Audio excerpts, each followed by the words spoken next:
Hey y'all, I just want to note that the first couple of minutes of me in this video is me fighting back and forth with Holy Spirit about why I'm recording today. What do he actually want me to say? But I think it is very detrimental that somebody see it, because we will sit in front of this camera with a whole plan on saying one thing, and Holy Spirit will turn it when you're living for the Lord. So I did not want to take that out the video. I came to record one thing, and it's still probably going to be the thumbnail, but the real subject of the story is freedom. This entire season is called Freedom. We're no longer bound. We're no longer fighting these wicked people. This is the season for freedom. So if y'all want to see me battle for the first 3 minutes with Holy Spirit and why he want me to record today, go ahead and look at it. But if not, just skip on through, okay? Sorry. All right, y'all. This is going to be the last time I speak on this subject. This is going to be the last time I speak on it, and I'm going to be free from this subject. This is a touchy and sensitive subject for me, and 2 years later, I am still getting plagued with this story. I told my mom, like, I am done thinking about it, consumed by it. All right. So for me to be completely free from it, I'm going to make this post and just leave it up. All the other ones that I have, either I deleted those pages or I cannot find. Like, they came down, and honestly, most of them was reported. So Holy Spirit, if you are leading me to make this video one last time, please give me a sign. If not, let my words be stuttered, and don't let this flow easily, okay? Look, it was stuttered right now. Is that a sign? No, seriously, Holy Spirit.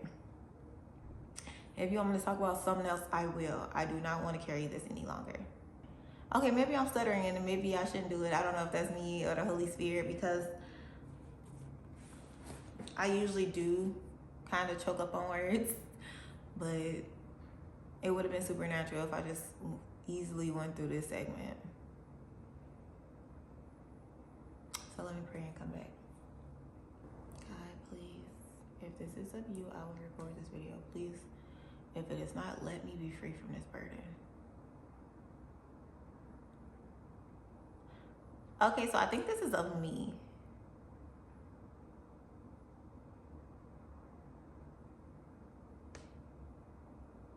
I think this is of me. So now I need to reflect on why I can't let this segment go. This was a very heavy plot in my storyline, and it's just like, am I really letting it go? Do I forgive him? Like, I'm not the one that need to forgive him like the children is, but why am I still on this subject? I feel like I'm still on the subject because I did nothing to help. I had no justice for the children. I ran just like everybody else ran. At first, I was standing bold 10 toes. And then I'm like, let me take it down. Like, my family hates me. Everybody's weird around me. Everybody's uncomfortable. Nobody want to hear my side of the story or why I said it. The people that even was the victims, they don't want to say nothing about it. And it's just like, why would somebody else want justice for it? And you didn't, and they didn't even I didn't experience it. And I want justice for you. You feel me? I want justice for his daughter. I want justice for these people, but they don't even want justice for themselves. Holy Spirit, I don't want to record this video. These people don't even want really justice for themselves. So what's the point? Why am I even here, like right now, even in front of this camera? Well, I'm going to talk about the freedom that my bloodline got after I spoke up for a long-lasting generational curse. So in my family, idolatry is really, really big, especially idolatry in ministry. And we have a spirit of self-righteousness and things of that nature, which I'm still trying to break, because I see something, I'm like, but then I play around all day, So it's just like, I'm trying to also be the curse breaker on that. So today I had told my mom, like, I forgive you. And that thing that you told me to let go of, I finally let go of it. I don't want to talk about it anymore. I want to leave it in my past, because Holy Spirit had revealed to me that what needed to be broken off my bloodline was broken off of my bloodline when I spoke out. Like I wasn't quiet. I spoke out for the girls and the hurt and the pain that came from this man. And I feel like the shame that he received was the victory and the recompense that those hurting girls' spirits was waiting for, you know. And people that even took it to the grave, some things that he did, like their spirits was recompensed. Now I want to do a whole segment on how my mom's pastor is a warlock, but I don't know if that's my season right now. Like my season right now, God told me to get in front of the camera and talk. Now I like to get in front of the camera like when he tells me to, so that he would know like I don't always have to be dainty, or I always have to be my normal self. Like I want to do it. Like earlier he told me to come in here and record after I just walked up 3 flights of stairs carrying the food from the food pantry for my homies. My homies, if y'all don't know, is the homeless people that live around the way out here in Arizona around me. And those are my homies, so I be cooking home cooked meals for them. So I go to the food pantry to see what they got, so I could cook it for my homies. But I don't know, God was just telling me, he's like, okay, now record. I was like, what am I gonna record? And what I recorded was very, very, very powerful. So I would love for this segment to be about how my mom's pastor is a warlock, but I really want to leave that behind me. We all know that it's wickedness in the churches, but nobody talks about how to get free from it. I literally had to recognize the pattern. The pattern was self-righteousness. The pattern was everybody wants to hold their self to a standard in my family, but really be secretly suffering. The pattern in my family was as long as it looked like we got it. You know, the pattern was don't taint your image, you know, and I got an abortion because I didn't want to taint my image. And, you know, I had to go through a segment with God with that. And it was just like, that was years ago, but I'm like, I'm a fitness influencer. I have my own gym. I'm not finna, you know, take my image with that. And y'all, when I say God had his way with me in that area. But God had me speak about a couple of things that literally was like my family, we don't like to talk about shameful things. Like we wanted to always look like the, you know, and it's just like, oh, we got, you know, like it was just the image to uphold. And if I went through something, I would say it vividly. If God healed my neck, I would talk about my neck. If I almost died, I would talk about me almost dying. I almost got raped, I'll talk about that. Like, and the people look at me like, why are you being so weird? And it's just like, because I made it through. So instead of me talking about how my mom's pastor is a warlock, I would like to talk about how I survived the warlock. So the warlock used to come to my dreams a lot, and he did do a lot of rituals before my mom was conceived me. He did do a lot of sneaky things. When I was under 7 years old, I used to have a repeated dream of myself in hell. I did not know it was hell. I did not know what it was. All I know is when I started to be able to write letters, I wrote out 4 letters, and my mom was like, what's that? What's that? And I was like, well, Mom, what is this? Because I used to always put letters together, and they'd be like, girl, that ain't nothing. It's just, you know, chicken scratch. It's just gibberish. But one time I kept having this dream, and I don't know, subconsciously I wrote out Jail, and my mom was like, that Avi, that actually says something, like it says jail. And I was like, jail. But I didn't know what jail was. I didn't know that was those cages I seen myself in as a kid. I didn't know that those was those cages that dark man kept telling me, you can't do that, don't do that. Every time I try to get on my knees and pray, it would be a man that I could just hear his voice and say, we don't supposed to do that down here. We can't do that. And I wouldn't do it. Like, he kept telling me, and every time I think about doing it, I'll wake up. I'll tell y'all the rest of that story later. So when I started my spiritual journey, God will literally have me go places and pray. He'll have me ride around my city and pray. He'll have me on a tangent at night just praying. Once he gave me my heavenly language, he promised me, he was like, this road, he had me pray on the road, and he told me this road will not take any more lives. This road have taken lives since 1919. You feel me? He was like, this road ain't taking no more lives. And I held him to that. That's when he told me I could stop praying. I was praying over there for hours, and people thought I was crazy. People had me in a group chat. It was just like, I did not understand why he had me doing a lot of things. But literally last year, I was like, Daddy, why did you have me doing so many, things? And I was like, and I just started going through some of the crazy things that I did. And then literally not less than a month later, I ended up meeting somebody at a Black History gathering.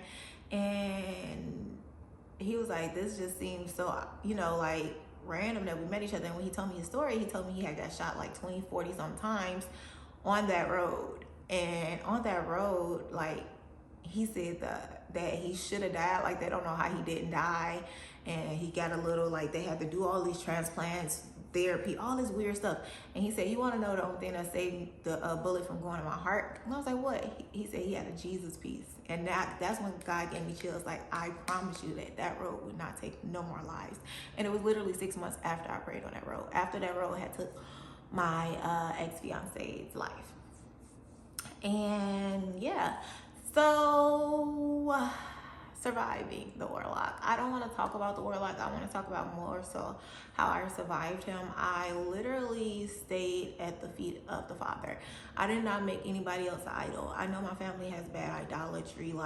We feel like we are worshiping God, but we literally come to church just so no one to get mad, just so our pastor don't feel some type of way, just for the look of things. But I never cared about the look of things. I always wanted the passion of it. I was like, if I don't feel Holy Spirit here, I cannot dwell here. I really don't want to tell no more, because I want to make sure I'm saying the right things that God want me to say. But welcome to my dainty sanctuary. If you're here in this divine timing. I am the dainty saint, and we talk about delicate situations here. Okay, well, I guess this is a delicate situation. Let's go to Psalms 37, because that's been in my spirit. Oh, and Numbers 23. Let's go to that one. Let's go to Numbers 23 first. God, why am I here in front of this camera today? And I'm gonna post it today.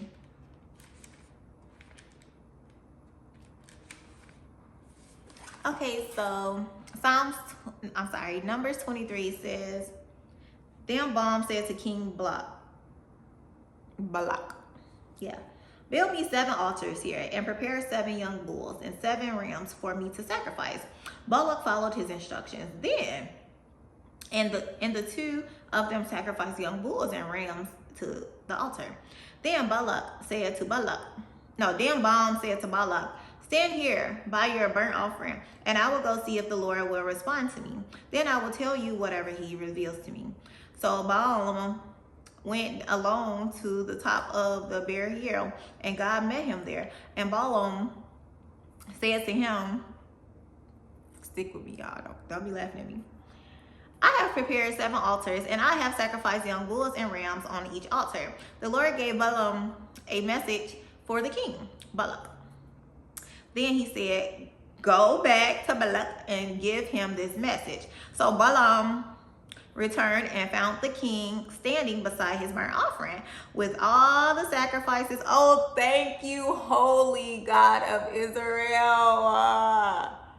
Y'all, this message was supposed to have been about people making demonic sacrifices against your marriage. Oh my God, y'all. Jesus, thank you, holy God, for reeling me back in, because I'm like, this is going to be 2 separate videos. Woo! Jesus. Because I really did not want to talk about that man at Warlock. He was one of my first people that I had to fight in the spirit. After that, it was more people, people on my mom's side of the family, people on my dad's side of the family, This dude I was dating, his baby mom, his great great great great granny that's dead. Like, I had to fight so many witches and warlocks. It was nuts. It's like, now that I'm in a season of rest, it's like, what do I do? Yeah, I'm so grateful for the season of rest, but that's a lot, Alba. How am I gonna put all this on these people? How am I gonna break all this down for these people? Just a back note, I have been hexed, I have been cursed, I have been given up at birth to a warlock. I have been sacrificed. My destiny has been sacrificed. I had hoodoo done to me. I had root work done to me. I had curses put up against my marriage and my finances and my destiny. My business failed because of root work. What else? I had a destiny swap, which is so creepy and weird to me. Yeah, I think that sums it up. I can talk about them all freely, but oh my God, my stomach is hurting from even saying it out loud right now. I don't even know how to get it all out, but y'all know I'm finna get it all today. So let's finish going with Balaam and Balak. So Balaam returned and found the king standing beside his burnt offering with all the officials in in Moab. This was the message Balaam delivered. Balak summons me to come from Aram to the king. Moab brought me from the eastern hills. Come, he said, curse Jacob for me. Come and announce Israel's doom. But how can I curse those whom God has how can I curse those whom God has not cursed? How can I condemn those who the Lord has not condemned? What have you done to me? I brought you to curse my enemies. Instead, you have blessed them. Oh, Jesus. I don't know. Yeah.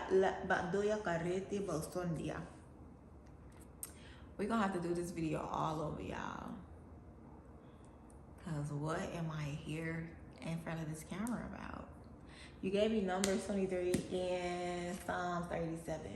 So Psalm 37 says, Jesus, don't worry about the wicked or envy those who do wrong, for like grass they will soon fade away. Like,